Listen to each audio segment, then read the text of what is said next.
La casa situada en el 67 Forest Drive, en el barrio de Jericó, en Nueva York, ha sido el hogar de la familia Cohen durante 9 años, desde 1990 en que se mudaron allí. Es una casa de madera, azul clarita y blanca, de 2 plantas, con un jardín y rodeada de grandes árboles que hacen de sombra durante los días más calurosos. Está en una zona de clase media alta. De hecho, el coste de vida en Jericó supera en un 37% la media nacional. La han vendido por $435.000. La vivienda tiene una especie de sótano, de esos que tienen el techo muy bajo como para estar de pie. Durante los años que han vivido allí, los hijos de los Cohen lo han utilizado para jugar al escondite y poco más. Nadie le ha dado más uso que ese y el de guardar algunos bártulos. Pero es hora de sacar todo lo que tienen. Los nuevos propietarios la quieren vacía. Pero Ronald se da cuenta de que los trabajadores de saneamientos no se lo han llevado todo. Fuera han dejado un barril que estaba guardado en el sótano, ese sótano al que apenas entraban. No se lo han llevado porque pesa 150 kilos. El hombre decide abrirlo para ver si puede deshacerse de su contenido por él mismo, pero lo que encuentra dentro marcará la historia de esta familia y de esta casa para siempre. En el interior del barril, un cuerpo momificado que les ha acompañado durante 9 largos años, aunque en realidad son 30 los años que ha permanecido ahí encerrado. Hoy vengo a contaros el caso del cuerpo en el barril. Mi nombre es Susana García y esto es Más allá del crimen. Comenzamos.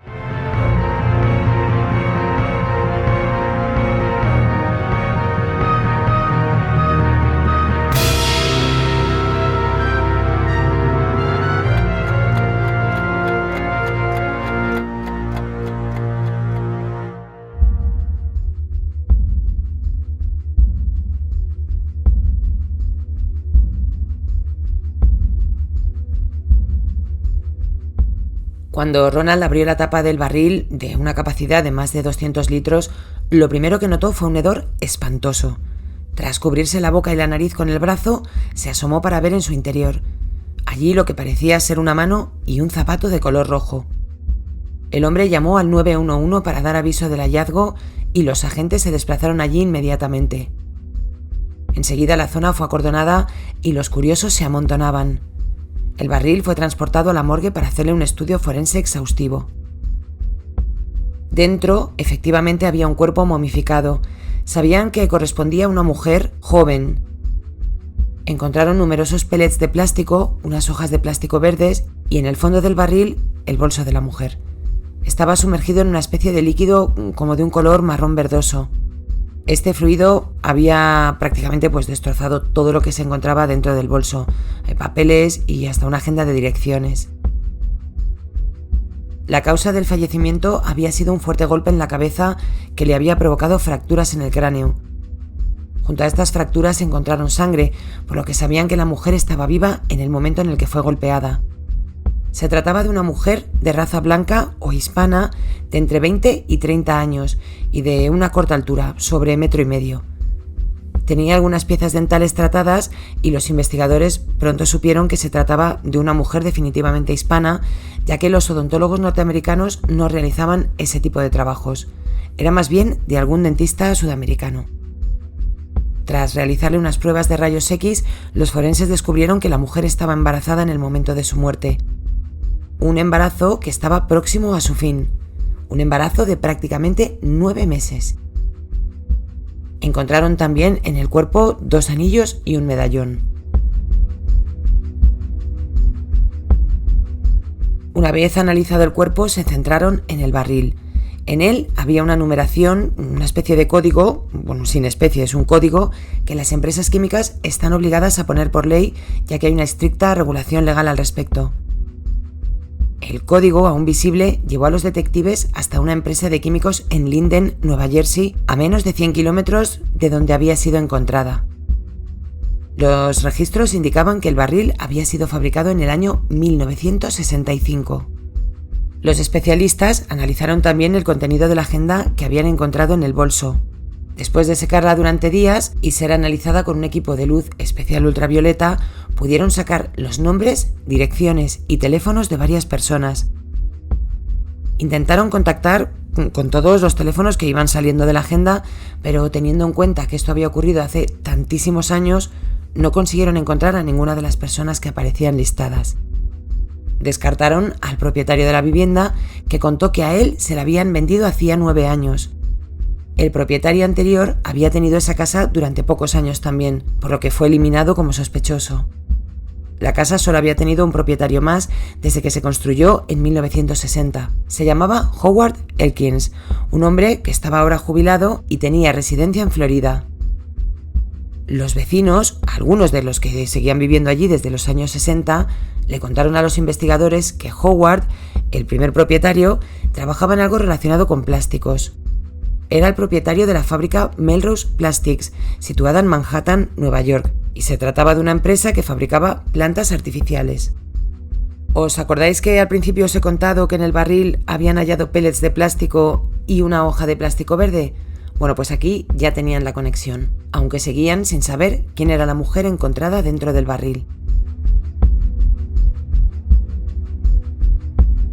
Contactaron con la empresa química, la que había fabricado el barril, para tratar de identificar el líquido marrón verdoso que se había encontrado en el fondo y que prácticamente había destrozado lo que había en el interior del bolso de la mujer. Esta compañía identificó este líquido como un tinte especial que se emplea para darle ese color verdoso que tienen las plantas artificiales, y se había dejado de usar en 1971. Así que ya sabían que los hechos habían ocurrido después de 1965, cuando se fabricó el barril, y antes de que se dejara de usar este líquido en 1971. Digo líquido, pero es tinte. Así que ya sabían que los hechos habían ocurrido entre ambas fechas.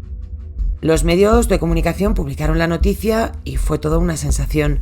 Necesitaban pistas, información o testigos, alguien que pudiera arrojar más luz al caso, aunque la verdad es que ya tenían muchísimo avanzado para tratar de identificar a la mujer del barril, y teniendo en cuenta que esto había pasado hacía 30 años.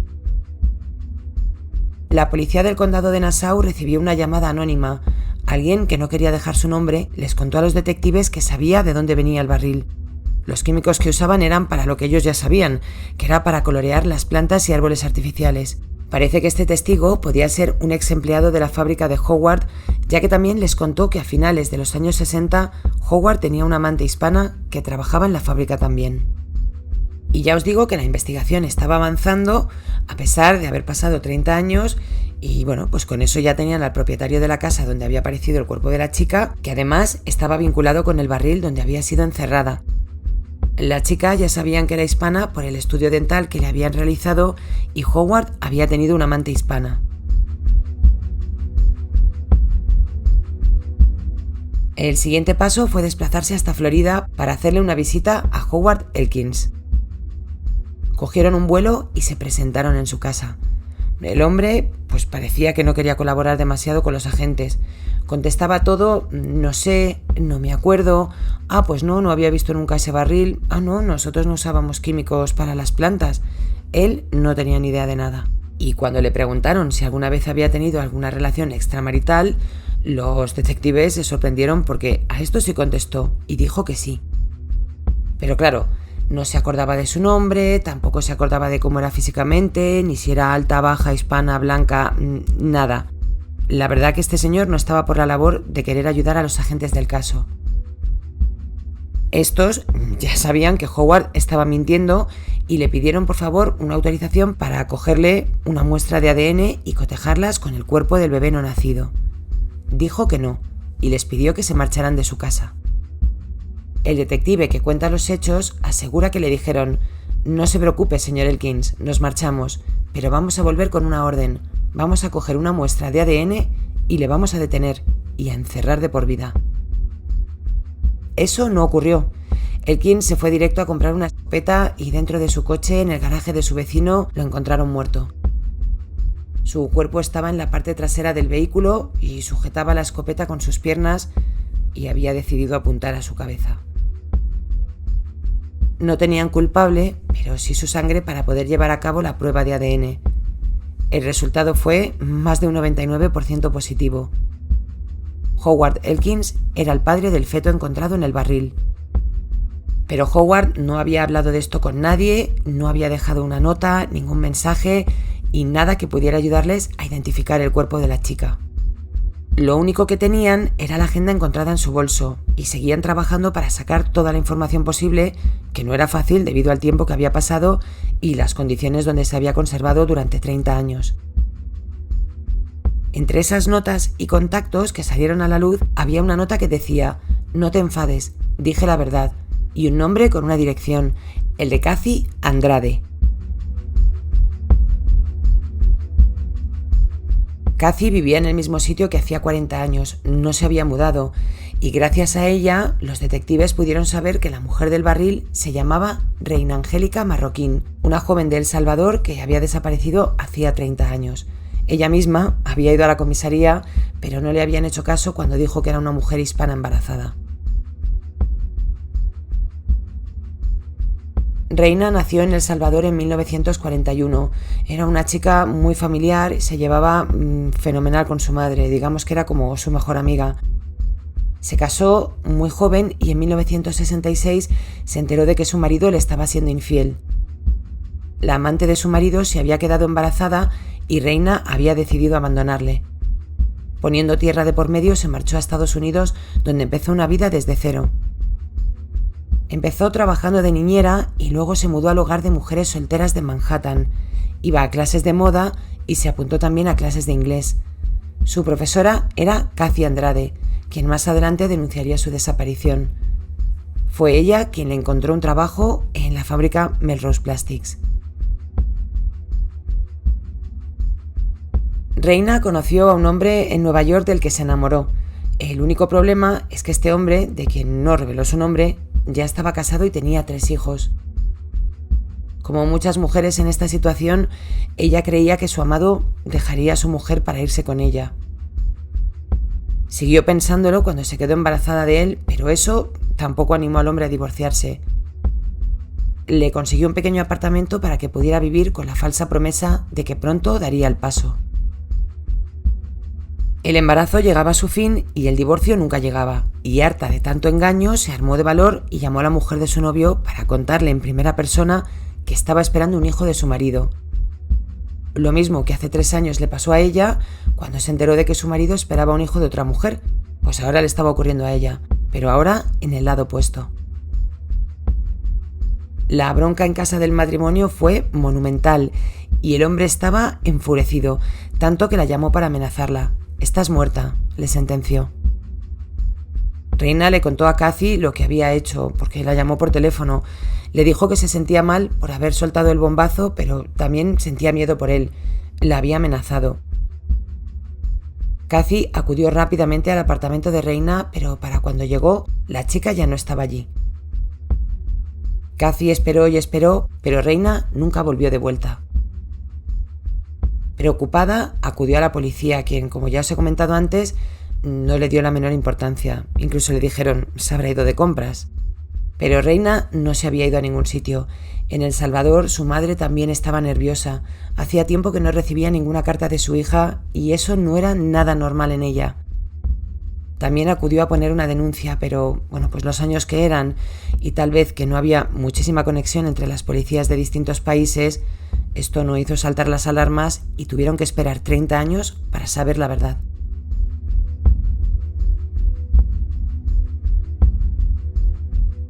Los investigadores creen que los hechos se precipitaron cuando Reina llamó a casa de Howard para contarle a su mujer y madre de sus 3 hijos que estaba esperando un bebé de su marido. Parece que después de amenazarla, debió embaucarla para llevarla a la fábrica de la que él era el dueño y ella la empleada. Yo me imagino que para que una asustada Reina fuera a verse con su jefe y amante, debió decirle que dejaría a su mujer y iros a imaginar si plantearse juntos una nueva vida. Porque si no, después de amenazarla, no tiene mucho sentido que esta mujer se vaya a hablar con él a solas a la fábrica. Pero los planes de Elkins evidentemente eran mucho más maquiavélicos. Una vez que llegó la joven a la fábrica, le propinó numerosos golpes, casi todos a la altura de la cabeza, hasta que acabó con ella. Metió su cuerpo en un barril de los que usaban para transportar la tinta de las plantas artificiales, lo cubrió de pellets de plástico, lo cerró y se lo llevó a su casa, probablemente con la idea de tirarlo al océano desde su barco.